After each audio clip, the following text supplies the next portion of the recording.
Hi and welcome back. In this video, we're going to be setting up with our SQL reading changes to our API.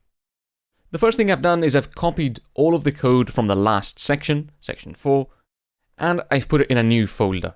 Just because I don't want to change the old project, I just want to create a new project that's going to start from where we left off. So I've created a new folder and I've put the old code in it, made a copy of it, and now I'm going to create the virtual environment. So what to do is inside the folder where you have your code folder, so in there is my Python code, so in the parent folder of that I'm going to create a virtual env. And I'm going to call it venv, you can call it whatever you want, this is just a name for it. And make sure that you are using Python 3.5 as a Python version. It'll then do its thing and create the virtual environment for you.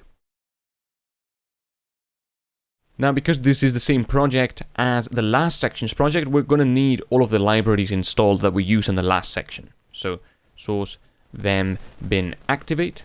Remember, this is the command you want to do if you are on Mac. If you are on Windows, you want to do .venv scripts activate .bat. Okay. But now that we've activated the virtual environment, we can see the venv there at the front, and what we're going to do is install the required libraries. So what we're going to do is pip install Flask, and then that'll install Flask there. Pip install Flask RESTful, if I can spell. Pip install Flask JWT, and I think that's us. So now that we've got our 3 packages installed, we are able to run the project from the last section. So you may want to try that if you want. So Python code app.py. As you can see, that starts without a problem.